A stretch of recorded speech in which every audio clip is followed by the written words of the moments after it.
It's all going to zero against Bitcoin. It's going up forever, Warren.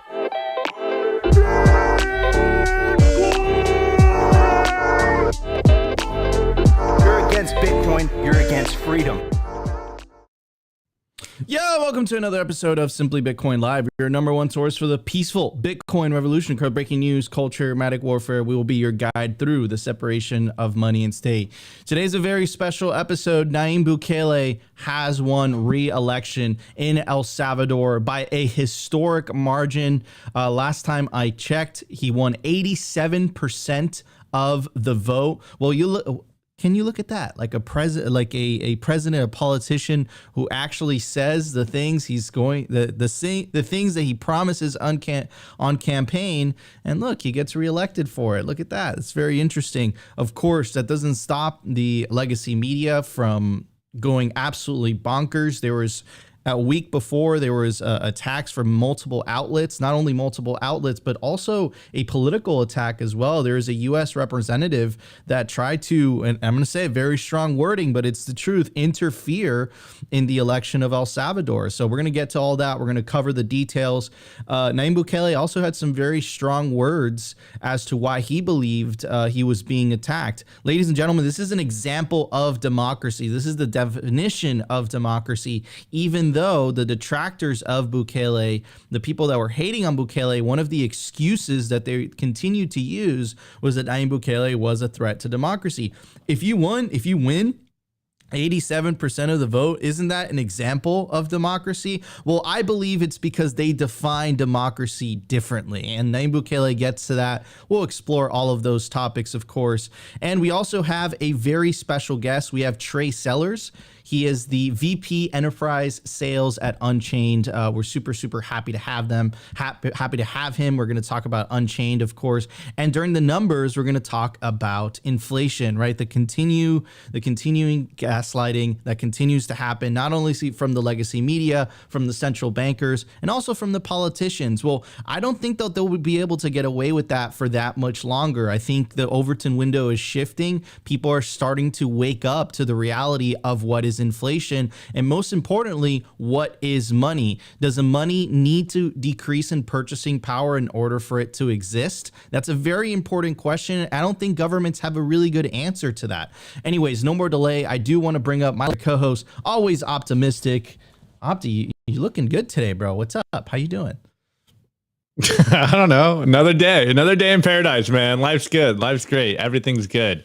It's and not only just for us here at Simply Bitcoin, but man, incredible results coming out of the El Salvador election, especially considering that we did see what were you saying? Interference last week. I mean, it's a strong word, but to be fair, that's the word that they use. Like that's the word. That's a lot of like the talking points that they use, like interfering in elections. So I'm just kind of like throwing back the words that they've used back at them. Make them live up to their own rules. Exactly. So yeah, man, incredible news coming out of El Salvador. This is 5 more years of 5 more years to allow the Bitcoin law to do its thing. 5 more years of peace, opportunity, optimism in El Salvador.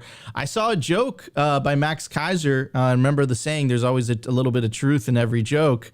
Max Kaiser put out a poll: should Nayib Bukele run again once his turn is over? Once his, that's kind of really interesting. Make them freak out. That's really kind of interesting that he says that. Anyways, no more delay. I do want to bring up our very guest, Trey Sellers. Thank you so much for joining us on Simply Bitcoin today. How you doing, man? What's up, Nico? What's up, Opti? Thanks for having me, guys. So how bad did I butcher your title? So it's Vice President Enterprise Sales. I've been with Unchained for like almost 3 years now, and I've seen it all. You know, Unchained has grown quite a bit over the last few years since I've been here, and we really have moved from a startup into a full-blown company now, right? And we've got a whole bunch of different departments. We've got a lot of process and are much more professional in the way that we approach the market. And so we're moving into new markets, enterprise being one of those. And so I'm lucky enough to be able to head that effort. Absolutely. I'm a huge fan of the company. I remember when you guys first started, used some of your guys' products before. Big fan, the caravan feature, the multi-sig, the collaborative custody. There's so many products that Unchained offers that really I feel like is the top of the line. So huge fan of Unchained, huge fan of what you guys are doing.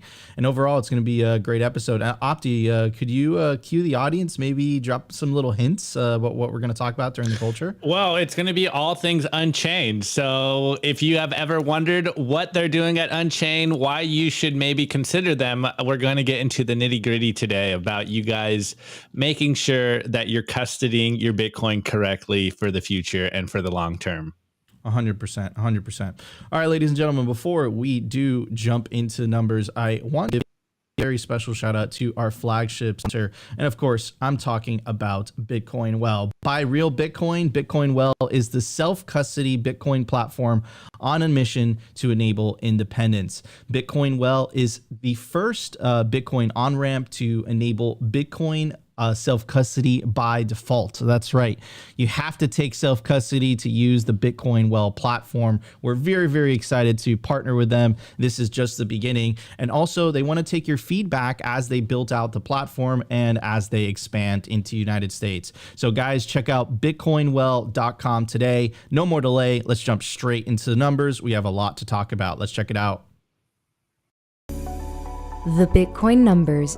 Is your Bitcoin in cold storage really secure? Is your seed phrase really secure? Stamp Seed's do-it-yourself kit has everything you need to hammer your seed words into commercial-grade titanium plates instead of just writing them on paper. Don't store your generational wealth on paper. Paper is prone to water damage, fire damage. You want to put your generational wealth on one of the strongest metals on planet Earth, titanium. Your words are actually stamped into this metal plate with this hammer and these letter stamps. And once your words are in, they aren't going anywhere. No risk of the plate breaking apart and pieces falling everywhere. Titanium stamped seeds will survive nearly triple the heat produced by a house fire. They're also crush-proof, waterproof, non-corrosive, and time-proof. All things that paper is not, allowing you to hodl your Bitcoin with peace of mind for the long haul. Stamp your seed on Stamp Seed. All right, ladies and gentlemen, I made it incredibly easy for you guys. You could scan the QR code on your screen. It will take you directly to the Stamp Seed website where you can use promo code SIMPLY to get 15% off anything on their website. Don't put yourself in a position where you have to explain to your grandchildren why you lost your generational wealth because you didn't properly secure your Bitcoin wallet seed words. Anyways, at the time of recording, the Bitcoin price is 42,630 sats per dollar, 2,346. Block height 829,071, blocks to halving 10,929, halving estimate April 19, 2024, total Lightning Network capacity 4,928 Bitcoin or roughly 210 million US dollars, realized monetary inflation 1.75%, the total market capitalization of Bitcoin $836 billion with a B, Bitcoin versus gold market cap 6.07%. In the grand scheme of things, Bitcoin is still a baby because I want to give you guys a quick ETF update. The BlackRock iShares ETF continues to 72,000 Bitcoin at the beginning of last week. It was sitting at 50,000 Bitcoin. Obviously, tremendous amount of inflows, lots of institutional interest. Very exciting stuff. If you combine both Fidelity and BlackRock, they're estimated to hold about 150,000 Bitcoin together. Absolutely crazy, right? Give or take, probably like 140 to 150,000. But we'll give you guys an update on the ETFs every single day because that number continues to go up, which is really, really interesting. Anyways, Nico, what I want to know is who among you is anybody willing to admit to selling your Bitcoin to BlackRock? Who's doing it? It's not me. I mean, if anyone admits in the chat that they're doing that, we will ban you out of the chat. No, but it's true. Who's selling? I mean someone has to be doing it. Wait, let's actually have this conversation before we move on to the inflation conversation. Trey, honestly, where are they getting all this Bitcoin, right? Because we know that the vast majority of Bitcoin, it's in cold storage. It's not moving, right? Miners only have so much to sell. So who's selling them this Bitcoin, Trey? Yeah, I mean, as much as we would like to think that Bitcoin has arrived on the world stage, and it has, it's making its introduction, right? It's just walking out onto the stage. Most people still don't understand it. Most people don't understand how valuable it actually is to hold on to those sats. And so they're not concerned with making sure that they lock it down and preventing Larry Fink and anybody else from getting a hold of those. So, you and I and this group of people watching the show, we're in the minority, unfortunately, but that will change over time. Larry and all the people who are running these ETFs, the people who are buying Bitcoin in these large amounts, and these institutions, they're going to have to pay a much higher price in order to, pry any of these sats away from the hodlers that are joining here today. 100%, 100%. And eventually they're going to run. There's not going to be enough Bitcoin to sell to them, which means number go up, right? It has to. It's going up forever, as they say. I mean, sourcing Bitcoin in the future is going to be very difficult. Unless you are just pulling it from the economy, providing goods and services and that kind of thing. I will never sell a single sat to Larry Fink and the ETFs. I don't know what people are thinking out there. Absolutely. It's going up forever, Laura. Amen to that. All right, ladies and gentlemen, I do want to talk about the continued gaslighting. And I think that they can only keep this up for so long. This is Opti's ex-girlfriend, Christine Lagarde. Opti is infamous for dating all the central bankers, trying to get the benefits of the cantillionaire class. He hasn't been successful yet, but let's check out this latest video from Christine Lagarde. Apparently, she's watching Simply Bitcoin because she started doing shorts. Let's check it out. Floods, droughts, and wildfires last year were just a preview of what is to come. A hotter climate and nature loss are changing our economy and our financial system. At the ECB, we must understand this change to ensure financial stability and to fulfill our price stability mandate. With our new climate and nature plan, we focus on the following three things. First, the green transition. Second, the growing physical impact of climate change. And third, the risks from nature loss and degradation. We will study the impact on the economy and the financial system. This will help us improve our own models. We will also work to reduce our carbon footprint in everything we do, from banknotes to how we supervise banks. So, I mean, like, the Simply Bitcoin comment, I think is the best fitting, right? Is like they will blame climate change for inflation because that really sure seems like where it's going. And I think I've heard her say that more directly in the past. Here's this crazy article that came out from the Washington Post February 2nd. It goes on to say inflation has fallen. Why are groceries still so expensive, right? So like clearly we have a lot of education to do as Bitcoiners. We have to continue shifting that Overton window, right? Because they've clearly have the higher ground here, right? And not only with Christine Lagarde basically making the claim that somehow, these central banks can not only quote unquote manage the economy, but also manage the weather somehow, which is absolutely absurd.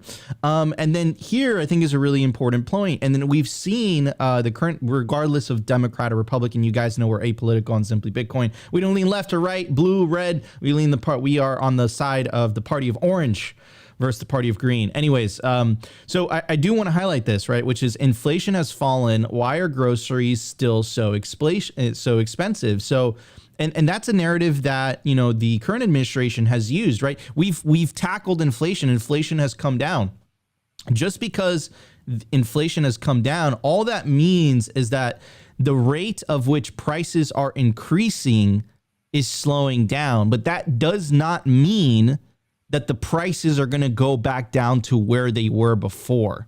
And that's a really important point, especially for the general public to understand, because one of the things that you'll always hear from central banks, from governments is, oh, inflation is falling at a record pace. Inflation is back to normal. That doesn't mean that the prices before the crazy record money printing due to the pandemic are back to where they were before. In fact, they're like 40% higher to where they were before, right? So we still have a lot of education to do. But I do see the Overton window shifting. I do see people waking up to the scam. I do see people waking up and asking questions. We've seen Joe Biden get community noted on Twitter, like caught in 4K. We've seen Christine Lagarde. We've seen Elizabeth Warren. So we are making progress, but we still have a tremendous amount of work to do, especially if those types of articles are being seriously written. Like that's absolute lunacy. And here's the thing. Here's where Bitcoin has a major competitive advantage. Because one of the talking points that they use for central bank digital currencies is, hey, this is going to make payments more efficient. And one of the cases that they make is people are seeking efficient payments, and that's why they're seeking alternatives, where in reality, people are seeking alternative payments because it's deflationary, right? Bitcoin is a deflationary currency.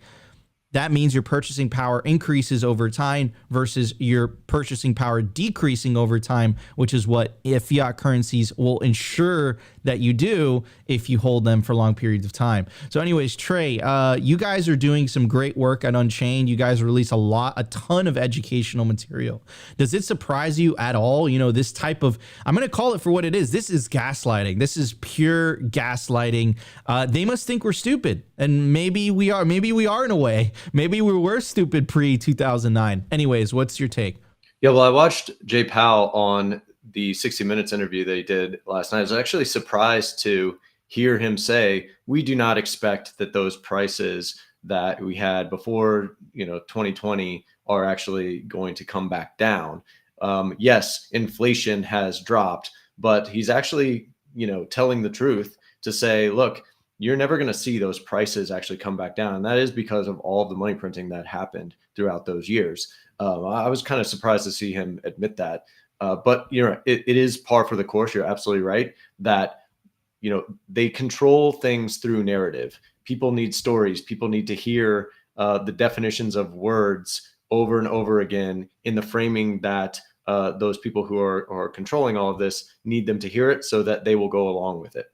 And if you say it over and over and over again, the language and the way that we talk about things starts to change and starts to shift. So they can't necessarily control what you say, but they can control what you are talking about. And if they frame the discussion around inflation being, an increase or decrease in prices, as opposed to working through the traditional definition of inflation being an expansion of the money supply, it allows them to really anchor the discussion the direction that they want it to go. And then if you include this extra layer of this CPI, calculation that is very open to manipulation and weird ways of interpretation, you can really help to frame people's thought process in a way where they can say, oh, look, we accomplished our goal. Inflation is down. We came in and we saved the day, even though we created the problem in the first place. Don't worry about that. We saved the day. We're good to go. And so you should be happy and excited about your life and go out and start producing so that we can start collecting more of these tax revenues. 100%. But we still got to work. We still got a ton of work to do. We got to shift that Overton window, take individual agency, take action, educate the people around you, educate your family members. And a lot of the political discourse, I feel like they use this divide and conquer strategy, which whatever political party's in power, they blame all the economic woes on that political party. When in reality, both political parties are doing the same thing. They're printing a ton of money, therefore, hurting the lower middle classes that don't have the means to save in assets. Therefore, they don't benefit from asset inflation. Anyways, they do it because it works. It's worked for thousands of years. Don't expect for that to change. That the propaganda and the media outlets and the way that they control a conversation is how you control a population. You can't do it with brute force because they're kind of a tiny minority of the population, right? So the language that is used, the media outlets that are used, the framing of the discussion, that is how all of this is controlled and massaged. And I don't mean it's like, people in a back room with cigars and all of that stuff, like coming up with some sinister plan, but the incentive structure is in place such that they're able to keep people moving in the direction that they want to, so that they can continue to extract more wealth toward those people who are closer to the money spigot. 100%. I completely agree with that. Opti, what's your take on this, brother? Yeah, I don't know. First and foremost, the fact that Christine Lagarde is starting to create her own content. I don't know if it was just the way we got that on our Twitter, but the audio is only coming out of one ear, so like they need to work on the quality of their content. All right, that's just me trolling. The second one is kind of what Trey was saying. There was a seemingly breath of fresh air coming from Jerome Powell. He was actually being honest for once on 60 Minutes. And personally, I was so surprised when I saw the clips going around and what he was saying on 60 Minutes, basically like, prices are never going to go down. And it was just like, oh my God, like Jerome Powell is finally saying what we've been saying for a long time. Like he almost sounded like a Bitcoiner. He's like, inflation may be going down, but like prices are going up forever. And we got to keep printing until the end of time to keep this thing going. And it's absolutely incredible that the central bankers are saying what we've been saying for a long time. And then on that inflation headline, like, we got to remember that inflation and prices aren't the same thing. Like they've printed an obscene amount of money in the last couple of years, which means that prices are probably always going to be this high. And so just because inflation is going down doesn't necessarily mean that prices should be going down as well, especially when you expand the money supply by like 50% in the last 3 years. Like there's no way prices are going down. And on that note, I went out and got a burger last night. I got a Shake Shack. It was absolutely delicious. And it's with a Bitcoiner. It's with my friend. And I think he was kind of trolling, so like the normies around listening could kind of like ask themselves questions. He always tries to do this, and he like ordered his burger and he's like, man, isn't it interesting that like a few years ago you could buy a burger for $10 and it seems like anytime I buy anything it's like $18-20. Like what's going on here? And yeah, it was delicious, guys. I like Shake Shack. Anyways, and I like looked at him because I didn't realize he was trolling me, right? And I'm like, dude, like, you're a Bitcoiner. Do you not understand how inflation works? And he's like, dude, I know. I'm just like, I'm trying to do this so the people around me hear what's going on. And like for a quick moment, I'm like, bro, you've been in Bitcoin for like how many years and you still don't get how inflation works? They're printing obscene amount of money. Doesn't mean prices are ever going to go down. And so the fact that we are seeing at least this conversation, I hate to get everyone drunk on Monday morning, but the Overton window shifting on inflation into the public consciousness just goes to show that this year is going to be a very big year in regards to not just the Bitcoin price, but all of the talking points that we've been talking about Bitcoin. Like we know, and again, not to get too political here, but like this Tucker Carlson Putin interview that's going to happen this week, I think is going to even further that conversation on what's going on with central banking and centralizing all the forces and all the obscene amount of money printing and what's happening with the BRICS nations and all them moving and posturing away from the dollar. Like the dollar wars, the currency wars are heating up right now. And if you are just an average person that's just trying to live their, day-to-day life, living paycheck to paycheck, like you can get absolutely wrecked if you are still believing the official narratives coming out from the central banking. And remember, this is a show where Nayib Bukele is on the headline. Remember the article coming out from Bitcoin Magazine, do not drink we're gonna the elite's Kool-Aid. I know, exactly. I love it. And it's that one quote that we always use, that the powers that be have been able to control the flow of information, and that is by design. The whole system is based on trusting it, and the fact that the people in suits and the people with accolades and academic resumes, like they know what they're doing. Trust the experts; they're a lot smarter than you. Like they can financially manipulate the markets, and everyone's calling their bluff right now. Everyone is feeling like everyday people are feeling the pain of inflation. And what's Nico? What do you always say? Like you can't hide the shock sticker shock of inflation at the market or whatever. I forget what it is. You could say whatever you want, but once you go to the supermarket and you see this, that's why they call it the sticker shock. It doesn't lie. Like there's no amount of articles from, the Wall Street Journal or whatever from government saying, yeah, we've got inflation under control. It's like, then why are things 40% more expensive, right? And to add to your point, and we'll get to it during the Nayib Bukele article, and the reason I haven't played you guys the 60 minutes clip, so we're gonna dedicate the entire episode tomorrow to focus on that. Let's go. But the Putin and Tucker Carlson interview is historic in the sense break that the internet. The obviously corporate media is losing their control. They're no longer the single source of information.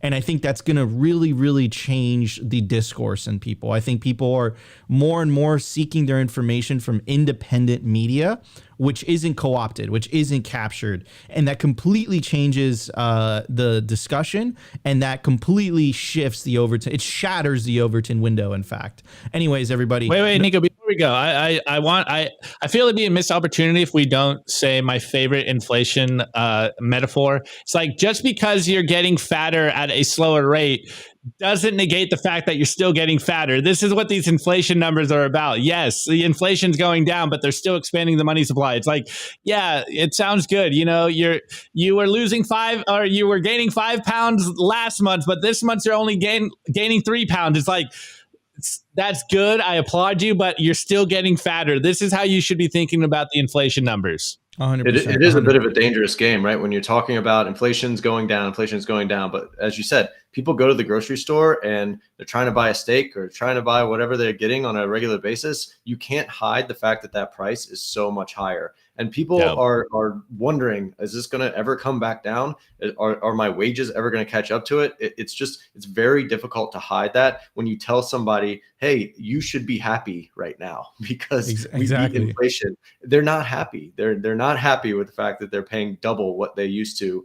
And don't see any end in sight to that. So, 100%. When it comes to like the political aspect of all of this, it becomes a bit of a dangerous game because it creates this like cognitive dissonance with people. It's like, hey, you at the administration, you're telling me one thing, I'm seeing something else. Well, how do you make that jive? We saw that with COVID as well. It's like there was so much of an overwhelming narrative around the vaccines and COVID and masks and all this stuff. And then after a certain point, people just saw through it. They saw it in their daily lives. Hey, I don't see people actually dropping dead in the street. And so maybe this is something that is being a little bit overblown, and I shouldn't be thinking about it in the way that I'm being conditioned to. 100%. I love the way you framed it. Anyways, guys, if you're enjoying the show, make sure to smash that like button on YouTube. Help us break our streak of breaking 100 likes within the first hour of the show. And of course, if you're watching us on Rumble, our Rumble audience keeps growing, and on Twitter, smash that like button. Really, really helps with the algos. All right, guys, no more delay. Let's jump straight into news. We have a lot to talk about today. Let's check it out. I want to give a shout out to our sponsor. Have you ever wanted to get into Bitcoin mining and don't know where to start? That's why I want to introduce you to Scott's Build a Mine Bootcamp. He will show you how to build your own Bitcoin mine, how to get the project funded, how to get your facility filled with miners as quickly as possible. With a little luck, and by putting all his techniques and strategies to work that he's developed mining Bitcoin for the last 6 years, you could be mining 5 million Satoshis per day or 0.05 Bitcoin in less than 3 months. On the free webinar, he will give you a high-level roadmap that will help you get on your way to building, owning, and operating your own Bitcoin mining farm. Begin your mining journey today. Register for the free webinar now. Click the link in the description of the video below or contact Scott directly on Telegram using his handle @OfferedScott and learn how to mine those precious, precious Satoshis. The Daily News. I want to give a shout out to our sponsor, Foundation Devices. It's self-custody done right. They built a premium grade hardware wallet called Passport right here in the US. It's fully open source and verifiable. It's the most intuitive Bitcoin wallet designed with a UX reminiscent of a simple feature phone. So you will know how to navigate it and use it the moment you pick it up. Get your Bitcoin off exchanges and into your own hands in just a few minutes. Experience the peace of mind that comes with taking ownership of your own keys. After a massive sellout during Bitcoin Miami 2023, the Passport is back in stock at foundationdevices.com. Bitcoin only, open source verifiable, completely air gap security model, gorgeous design craft, premium grade materials. If you're thinking about getting your Bitcoin off exchanges, this is the one for you. Check out the Passport link in the show notes below to learn more. All right, guys, I made it incredibly easy for you guys. You can scan the QR code right now. Check out Scott's Build a Mine Bootcamp. He'll show you how to build your own Bitcoin mine. And of course, remember, guys, not your keys, not your cheese. Get yourself a hardware wallet. Of course, we recommend our sponsor, the Passport hardware wallet by Foundation Devices, completely open source, the one I personally use. Check it out, guys. You can scan the QR code on your screen, or you can check the link in the video description. All right, guys, big day for Bitcoiners. Remember, we need a beachhead. We need a nation state that supports Bitcoin, that makes Bitcoin legal tender. We need that, unfortunately, right? I do agree in the theory from the sovereign individual. I think over time, information technologies is going to make politics irrelevant. However, during the transitionary period, I think politics still play a key role, because, you know, the reality is that if you live in a certain jurisdiction where the local government treats Bitcoin in a hostile manner, they can make your life pretty tough. Right. So the fact that we have a beachhead, the fact that we have a nation state that that supports Bitcoin, that makes Bitcoin legal tender, that has a Bitcoin office, is a big deal. And now here's the thing, ladies and gentlemen, Nayib Bukele was up for re-election. It was vital that he won this re-election, because, you know, it was not guaranteed that if another candidate won, they could have repealed that Bitcoin law. Right. And it's going to be a lot harder to repeal if Bitcoin gets another 5 years uninterrupted. Here are some of the streets. Here's in front of the presidential palace last night. People were absolutely celebrating. People were going bananas. And they were waiting for Nayib Bukele to make his speech. I'm going to translate one of his speeches because it really gave me goosebumps. Unfortunately, there is no English subtitles, so I'm going to have to translate it on the go, which is okay. But yeah, people are extremely excited for this. It looked lit. For this historic win. Here's a more drone shot from the outside. People were celebrating. People were celebrating the continued peace, the continued freedom. You know, this is what it's all about. That almost looks like there's a Bitcoin logo on the side of the building, but no, that was an H. That'd be funny. That'd be funny as hell. So people were obviously celebrating. It looks like a concert. And of course, you have to look at El Salvador in a historical context, right? This is a country that endured 30 years of civil war. This used to be one of the most violent countries on the face of the planet. People were sick and tired of the status quo.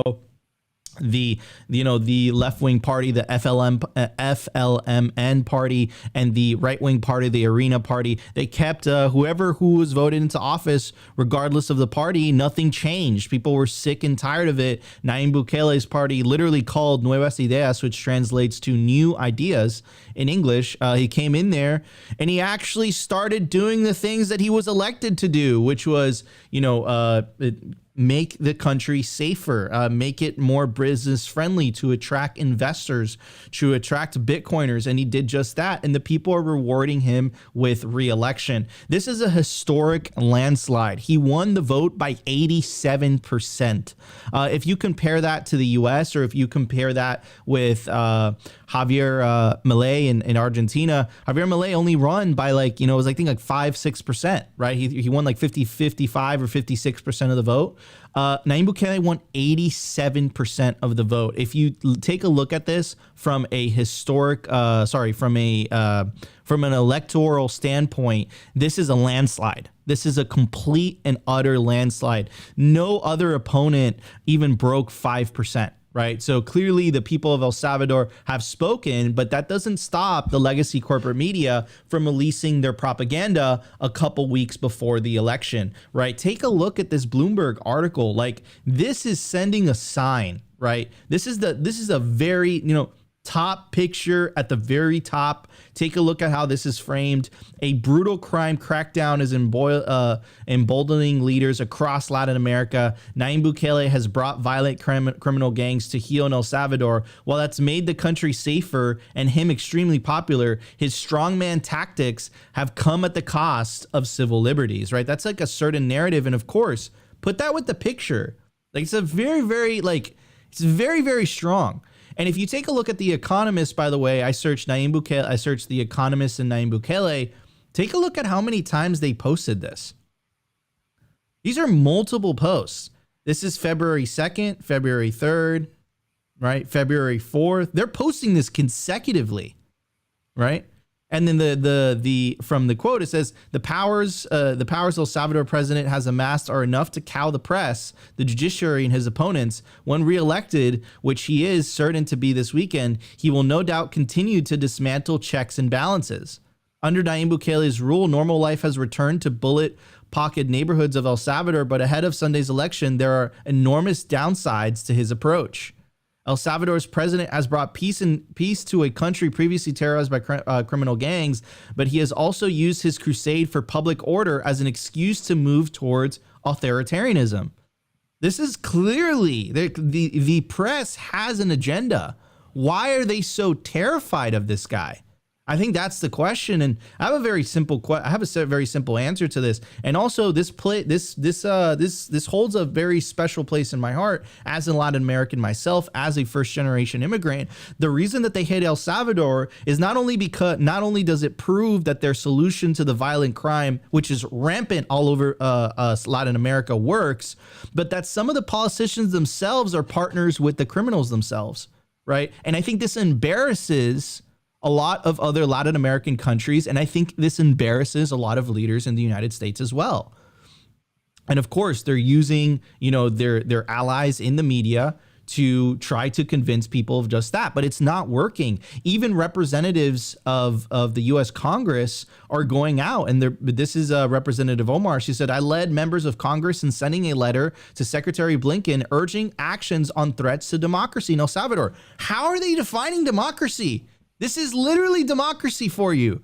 He has 87% of the vote. So are you trying to say that you know what's better for the people of El Salvador? This is election interference. I'll be honest with you. I know it's a very strong statement, but it is. And she got community noted. El Salvador's democratically elected president, Nayib Bukele, won the 2019 election with a 54% majority. He did such a great job that 54% went to 87%.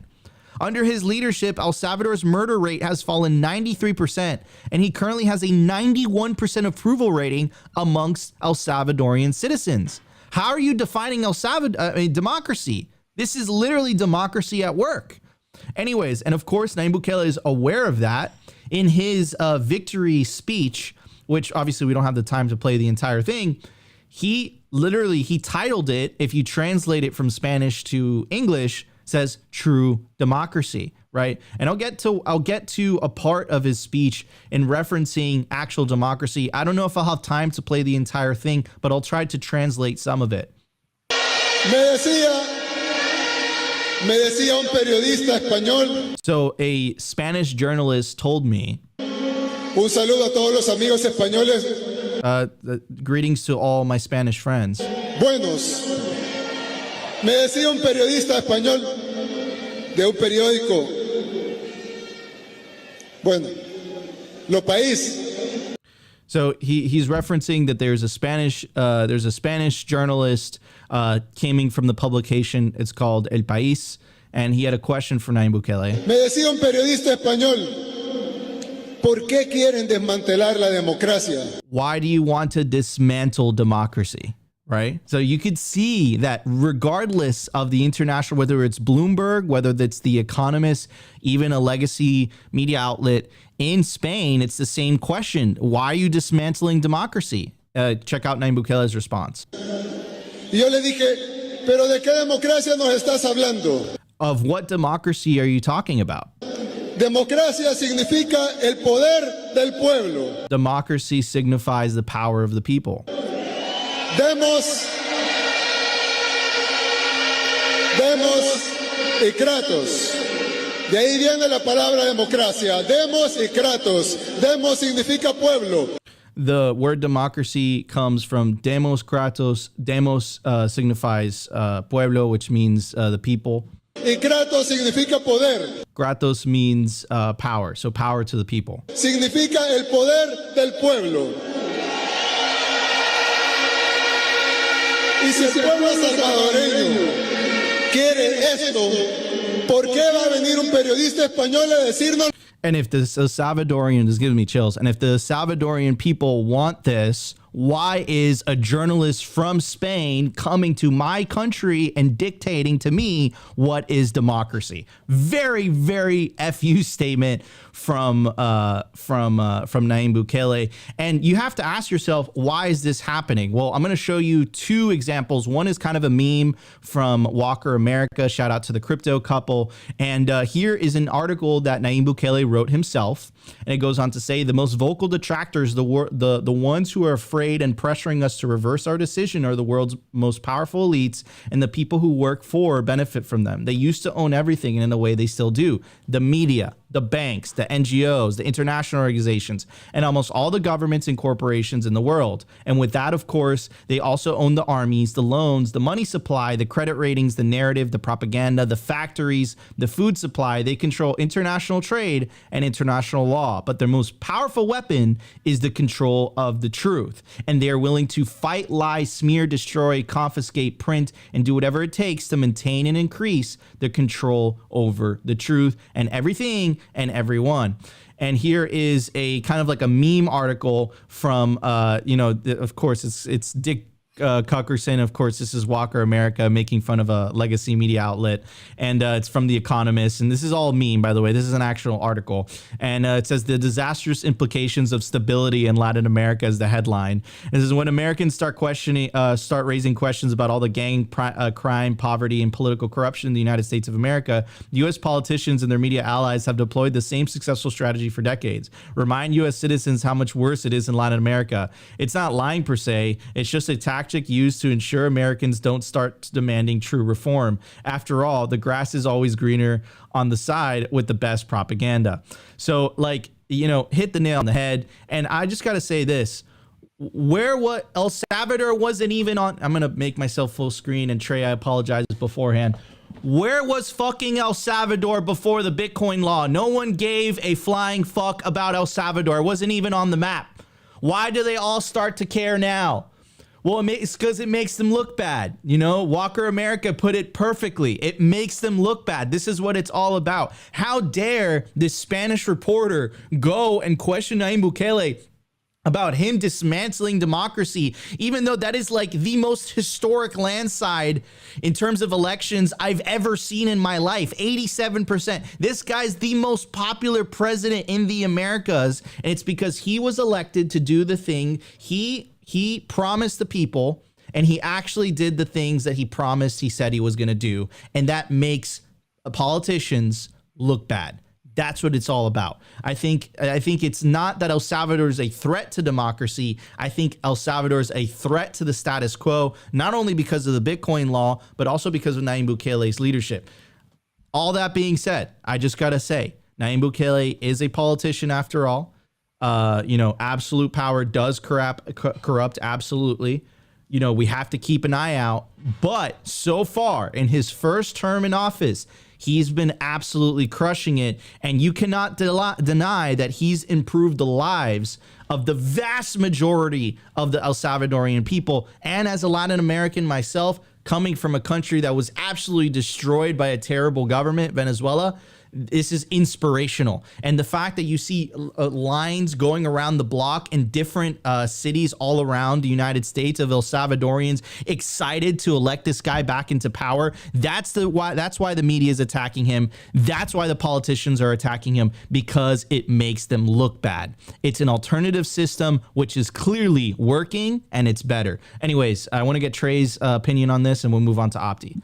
Well, democracy is something that is touted as like the end goal of all of political aspirations around the world by politicians in the US and in the Western world and corporate leaders and all of that. But really, they don't care about democracy per se. They care about influence and control over what is going on around the world. And so if they don't like the outcome of whatever that democratic process actually produces, they will try to label it as something that is not democratic. And so it goes back to what we were talking about at the very beginning, which is that it's all about the language and the framing and the way that you channel the language around producing the results that you want to see, which is to accrete power back to the U.S. and the Western world leaders there, and away from some of these other smaller countries who are pretty much just dependent, or historically have been, on loans from the IMF and all of these other powerful interests. 100%.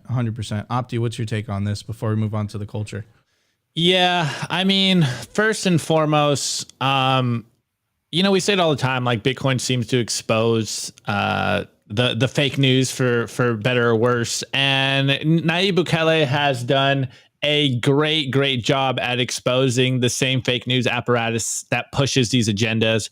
And, just because we are in America, I just find it very interesting that so many Americans are so concerned with what a tiny Latin American country is doing, especially when he has this much favor, voted a landslide 87% approval rating and voting election results is absolutely incredible.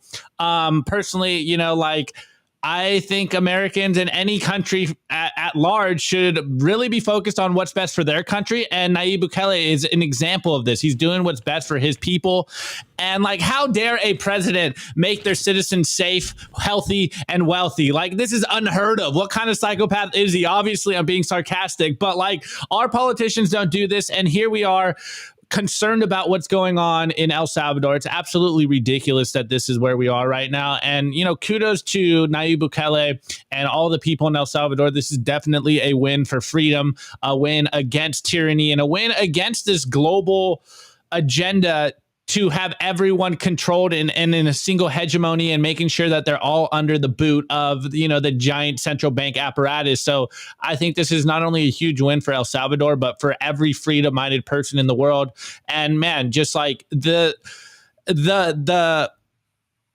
the love of his people is absolutely incredible. That looked like a concert or something. The fact that everyone came out and was just that hype, it was giving me chills. And I haven't watched that whole speech, but I'll have to go watch it. Shouts out to Nayib Bukele. It's absolutely incredible that this is where we are. Absolutely. Yeah, you're right.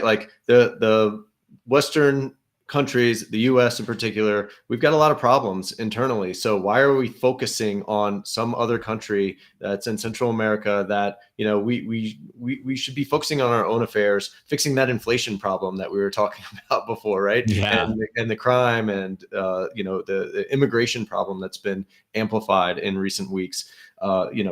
There's no reason that we need to be meddling in this country's affairs. Let them take care of their own, do things the way that they want to do and see fit, and honor their democracy in the way that we talk. Right? Let's walk and talk.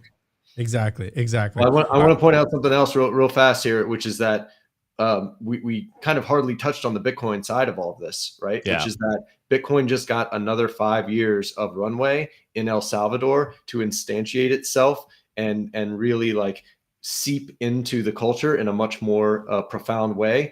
It seems pretty clear that Bukele is going to stick with that message. He's going to continue to challenge the IMF and the $1 billion loan that they keep holding over his head.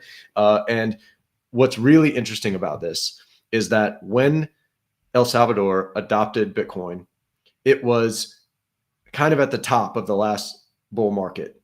And then what we've seen since then was a grinding lower in prices, a whole bunch of explosions around the industry, and companies and all of the crypto stuff, imploding on itself, and a whole lot of bearish and downtrodden headlines around Bitcoin more broadly, and kind of people dancing on the grave of Bukele in El Salvador for adopting Bitcoin right at the top of all of that.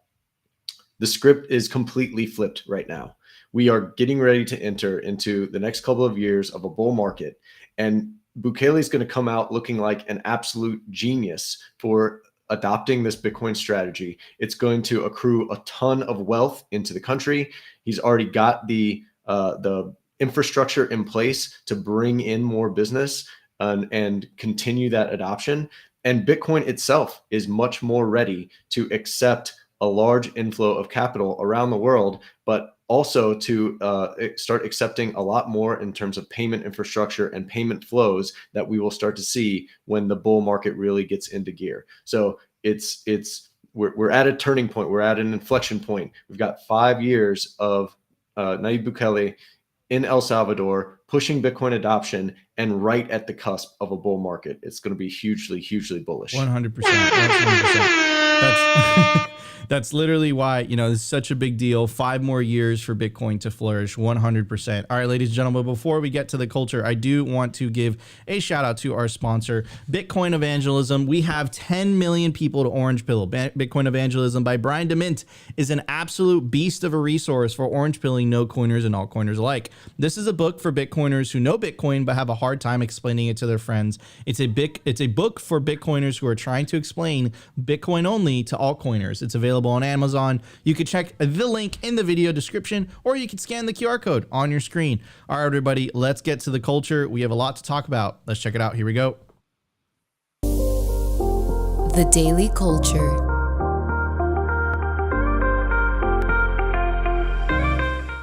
All right, guys, I also want to give a shout out to Kabim Racks. They are the most trusted place to buy, sell, and host mining equipment. You can check out their racks by scanning the QR code, or you can check the link in the video description. Check out their massive inventory on Telegram. Connect with a member of their sales team. They make purchasing easy and transparent. You could also sell your mining equipment with them. Access their vast network of domestic and international customers when you sell your mining equipment with them. What are you waiting for? This is where I buy my Bitcoin mining ASICs. Kabim Racks. All right, Opti, it's all my friend. Let's go. All right, Trey. So for those that aren't aware, maybe let's just start with, you know, what are you guys doing over at Unchained, and what are all the services that you guys provide at Unchained Capital? Well, Unchained has been around for quite a long time, actually. We're one of the oldest companies in the space. We've got a ton of experience, and that relationship that we have with our clients is typically formed around making sure that they are controlling the keys to their Bitcoin in a way that does not have a single point of failure, has no counterparty risk, and has an incredible team around them to make sure that they're doing it the right way, that they understand the best practices on holding Bitcoin private keys, on securing that Bitcoin for themselves while they're alive, and then being in a position where they can pass it on to their family members in that inheritance planning scenario. We do this for individuals. A large contingent of our client base are high net worth individuals, and family offices and investment funds and all of that. And we work with a lot of businesses as well. And my title as VP Enterprise Sales is really focused on expanding the marketplace that we are operating in,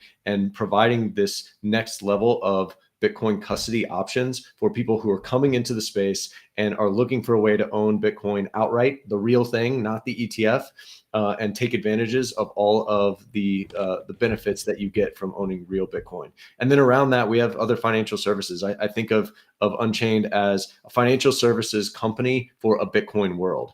You can buy and sell Bitcoin directly with us in the US. We have commercial loans that are Bitcoin backed, so you can access the value of the Bitcoin that you're holding without having to sell it for your business, for commercial, for business, for investment purposes there. And then we have a Bitcoin IRA as well. A lot of our clients on the individual side will find us through our IRA product because they've got capital locked up in the fiat financial world in an old 401k or an IRA. Maybe they now have the option of accessing the Bitcoin ETF, but they want to hold the real thing. They want to be able to hold actual Bitcoin on their own keys, not have a single point of failure, and do that in the best possible way. And that's what we offer.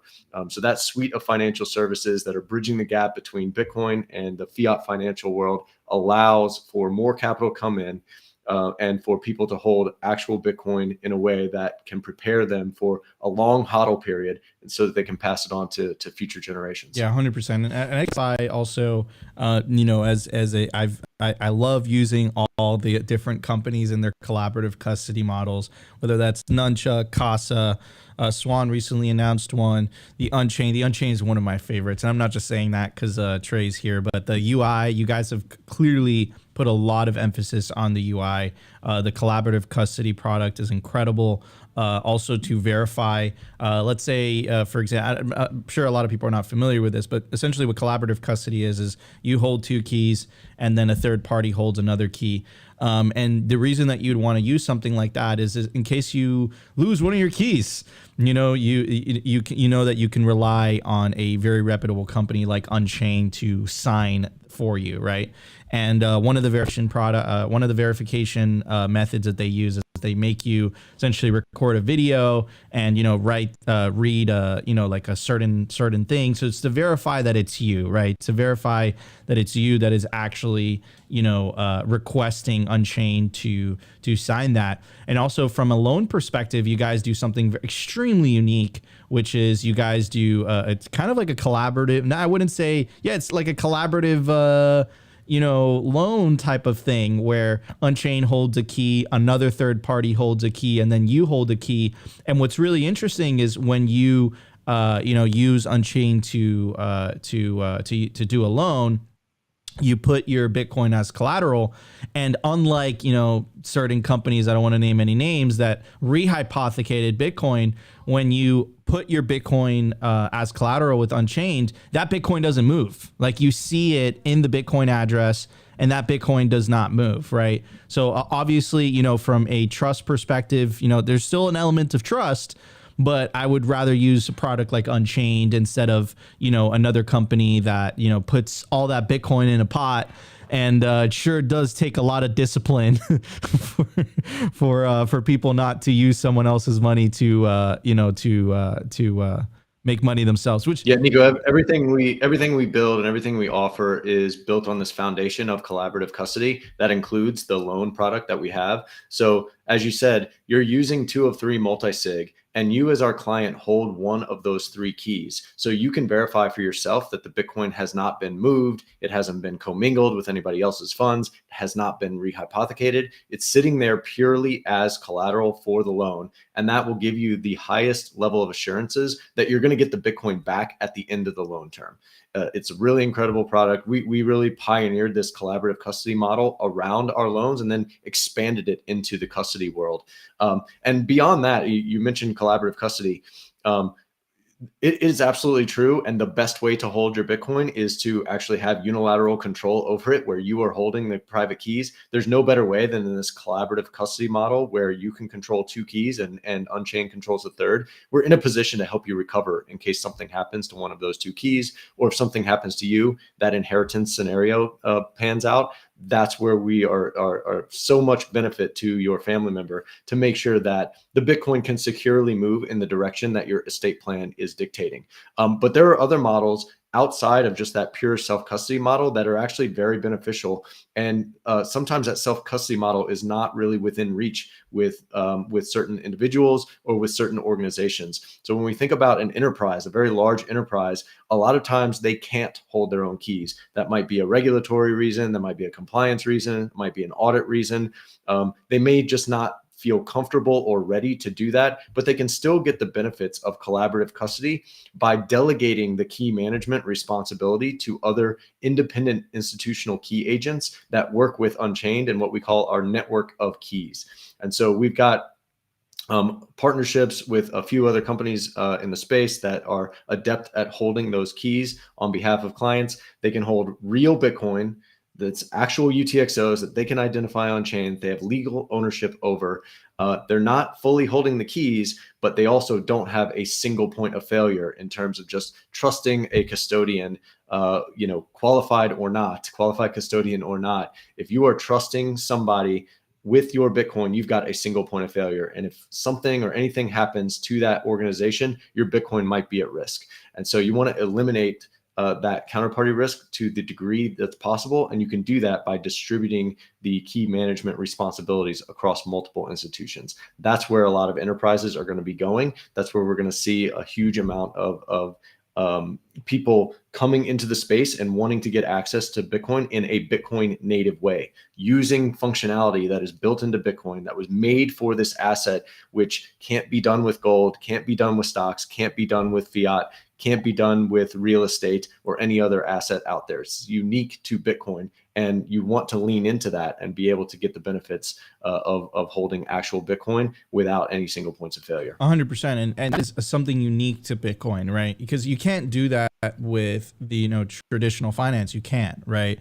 But with Bitcoin, because it's an open ledger, you can verify that Bitcoin isn't going anywhere. Right. You put that Bitcoin up as collateral or collaborative custody. You can verify yourself. That Bitcoin ain't going anywhere. It's not being rehypothecated. It's not being put in another pile of other people's money. It's there. Right. And I think the collaborative custody model is the future, not only for loans, but like you said, enterprises as well. And it's so unique to Bitcoin because, again, not to name any names, but the fact that, previous companies were using models that have been tried and tested for over 100 years in finance, and it's led to catastrophic results multiple times in the 30s, in the 2020. It's the same thing. There's a pile of cash, and when the money, when it's a bull market, I don't even think it's malintentioned. I think it's like, oh, it's a bull market. We offer, 2-3% yield, right? We make money too. But when push comes to shove is when the bear market hits. And that's really when it's like, oh, oops, we made a mistake. We don't have your money anymore. But with this collaborative custody model, that Bitcoin doesn't move. It stays right there. So it doesn't matter what the market conditions are. That your Bitcoin that you put up as collateral, or your Bitcoin, if you're an enterprise, that Bitcoin ain't moving, and you can verify it yourself. It's an open ledger, right? So I definitely think it's leveraging the capabilities that Bitcoin gives you to build a new financial system on top of it, a better financial system, a more transparent financial system. And I really think it's going to change things. I think the future of Bitcoin, especially if you hold large amounts or if you're a corporation, is collaborative custody. It is using multi-sig to your advantage. Yeah, and shout out to the guys at Bitwise, right? They're leaning into that transparency by publishing the Bitcoin address that they're using at Coinbase custody to say, hey, this is the Bitcoin that we own as part of this ETF and the shares that we're issuing. And a lot of people came out and were expressing support for that type of transparency. It's a type of transparency that you can't get with other assets. And so kudos to them for leaning into that. I think the future of the Bitcoin ETFs belongs in collaborative custody, right? If you look down the list of all of the ETFs that are out there, about 90% of them or whatever have Coinbase custody as their custodian. That is a massive single point of failure honeypot. If something goes wrong, all of those ETFs are going to be affected. All of the holders of the shares of those ETFs are going to be affected. So say what you will about whether an ETF is good or bad for Bitcoin or whatever. The fact is, it is here. And for those issuers to really differentiate themselves and come to the market to say, look, if you buy our ETF, you are holding Bitcoin that is much more transparent and does not have a single point of failure in terms of the custodian. That's a really powerful message and a way to differentiate, among those other competitors. I think we will see some of these ETF issuers and other major holders of Bitcoin moving into this collaborative custody model. It's absolutely the best way to do it. I 100% agree with you. Anyways, Opti, we got about 9 minutes left. Yeah, one last question for the viewers out there, for you, Trey. If someone wanted to upgrade their Bitcoin security, what's the process like with Unchained? We have the best team on the planet in terms of Bitcoin private keys, multi-sig, and helping people understand what this process looks like.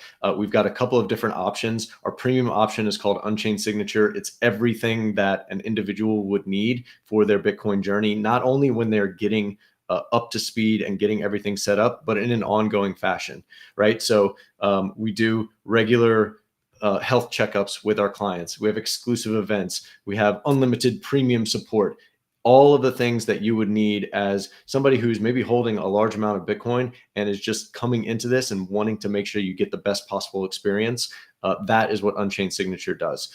Our standard, general way of onboarding is called concierge onboarding. Our team will take you through a 60-minute session over Zoom and just guide you through the entire process of setting up your multi-sig vault, helping you move the Bitcoin into the vault, showing you how to deposit, how to withdraw, how to recover access to your Bitcoin outside of our platform. Unchained is not a single point of failure in this setup at all. We build everything in a Bitcoin native way using open source standards and allow you to take your vault with you to other open source tools like Sparrow Wallet, like Caravan, which we created, Spectre, Electrum, those open source tools that everyone is very familiar with. And so by coming through this process and really getting a great education in how multi-sig works and the best practices around operational security for Bitcoin keys, you really set yourself up for making sure that your Bitcoin is in the best possible security posture. And then included in all of this is this idea of inheritance planning. We touched on it a little bit, but we want to make sure that the succession of your Bitcoin keys and the way that Bitcoin can move in the direction of your estate plan is taken care of. All of that is included in the services that you're paying for with us, and then we're there to support you in an ongoing fashion with the best possible support infrastructure that could be brought to market. So we've got an incredible team over here. Please go to the website. We do complimentary consultations. Feel free to sign up for one of those, and we'll really talk to you in a personalized manner to make sure that you get all of your questions answered and get started in the right way. Absolutely. Check out unchained.com. Like I said, I've used the product many times. Great. Not only great product, but also great customer service. You guys have a 1-800 number as well for loans, right? So you can't say that about, not to name any names, but you can't say that about every Bitcoin company or exchange or whatever. There is no number to call.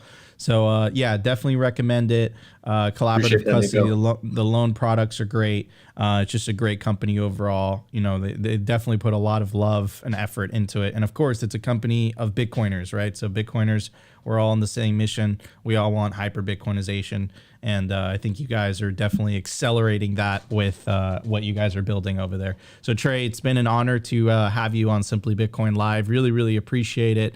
And thank you so much for telling everybody about Unchained and all the things you guys have to offer. Like I said, guys, go to unchained.com if you guys want more info. You can also find Trey on Twitter. Go to ts_hodl. You can go from there. But Trey, thank you so much for coming on the show. We really appreciate it. Hey, thanks for having me, Nico. Thanks, Opti. I really appreciate it. It was great being with you guys. Appreciate it. All right, guys, that was the show. If you enjoyed the show, you know what to do. Smash that like button. Consider subscribing if you feel like we provided you value. But the number one thing you could do to help push the peaceful Bitcoin revolution is share Bitcoin content. In fact, share Bitcoin culture, share Bitcoin music, share Bitcoin products, share Bitcoin everything. We have to win over the hearts and minds. You have to convince people that it's not left versus right. It's not red versus blue. It's the party of green versus the party of orange, the party of peace, optimism, prosperity, opportunity. All right. Love you guys all. We'll see you tomorrow for a brand new episode of Simply Bitcoin Live.